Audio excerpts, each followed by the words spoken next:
tell us about the faction that you were part of, the La Familia.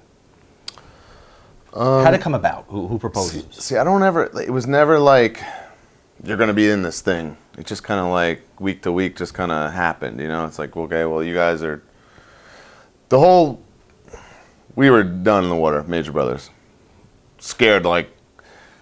I feel like nowadays, if you're on the roster, you got a little more time to kind of find your way. Whereas, like, when I started, it was like, you know, these guys aren't doing shit, you know, and you could be in and out quick, you know, no offense, like Scotty Goldman type things, you know, which is not his fault. It's like they just didn't give me, you know. So it was scary, and we're like, we're done.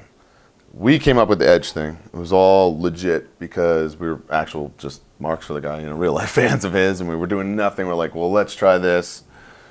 Pitch it. Finally, Michael Hayes. Who do you go to? You pitch Michael Hayes was the one we were comfortable with at the time doing that. And he's like, well, that's all and great, but how are you going to, like, you can't just be with Edge. How are you going to make it happen? Like, you know, because I could say, you know, put me with Undertaker and I'll be Undertaker. You know, he had a point, said make it happen. So now we're back to the drawing board and we figured out how to make it happen.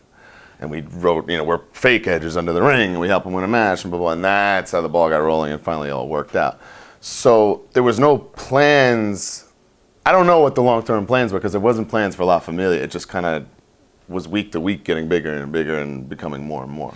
Now, was Edge down with this right away? He was, and bless his heart. And why would he be? I mean, to this day, I went up to him like a nervous, scared little kid, asked for his email, and I said, hey, we have an idea. Would you mind just reading it? Please just reading it maybe, you know, just give it a chance.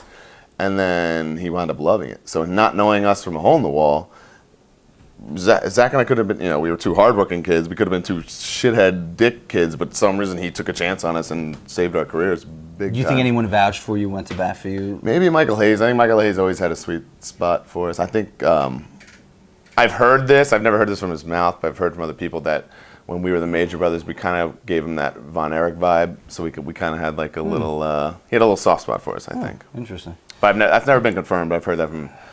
And it makes sense. Was it you were falling asleep in your dinner? I know, yeah. Von Erich vibe? Edge, you know, I guess it's kind of a punchline, and I'm guilty of it too when we talk about the Hall of Fame, and I'll bring up Edge's name. Is his position there deserved? I don't see how it could not be.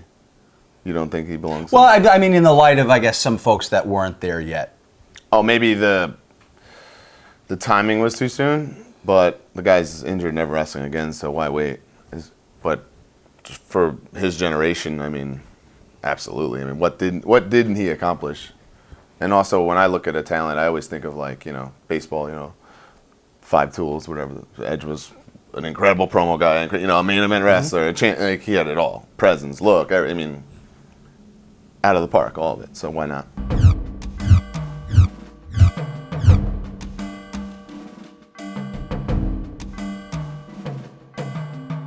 Was his coming back always planned for here, or is he asked to come back early to make SummerSlam? I think that was the plan all along. Okay. Mm-hmm. The brutality of the match, the spot with the flames, and how is all this constructed?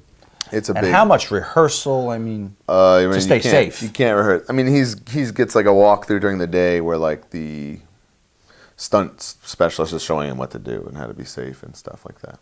But it was really just that because he can't really rehearse something like that. You know, he gets through the ring. I think he's just talked through and told how to do it. But it had to be.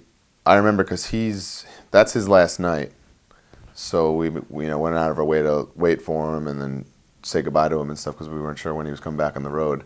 I remember he reeked of like burnt skin and hair, so he was down there like pretty fucking close to like where it was, you know. But there's only so much room down there, you know. So he just reeked of like burnt hair, and you know, it was like He's out for 3 months. Is it injury that he's? No, I actually remember he went to Vince and said, you know, like he just had this hell of a run with Taker, you know, a feud that was just absolutely fantastic, and he said, I'd like to have some time off for once and not, you know, have my neck in a brace or my foot in a cast. You know, I'd like to just live my life and relax, and then they granted it to him.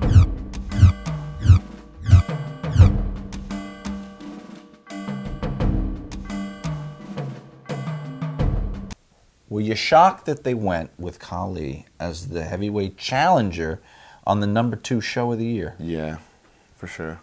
I mean, you figured this is 2 years after his debut, and he'd already, dropped the ball somewhat. Yeah, surprising, for sure. But I know, like, I've heard from other people that Vince is just enamored with giants. He always had like a special spot for Andre and Khali, Big Show, and just so, and they're an attraction. So.